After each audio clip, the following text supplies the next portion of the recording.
Nikki. Remember when we talked about Ounuo's digital processing center last time? Today I'd like to introduce you to additional pieces of processing equipment in our digital machining center.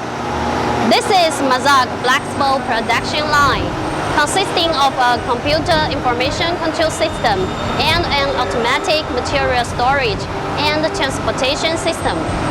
The flexible manufacturing system comprises 4 subsystems: machining, logistics automation, computer control, and the software system.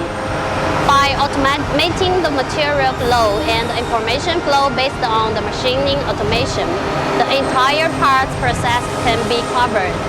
Flexible production lines play a crucial role in enhancing efficiency. This is Okuma Gantry machining center from Japan, which is mainly suitable for large work pieces. The sufficient quantity and thickness of ribs distributed throughout the machining center ensure the accuracy of machined parts. Thank you for your attention. See you!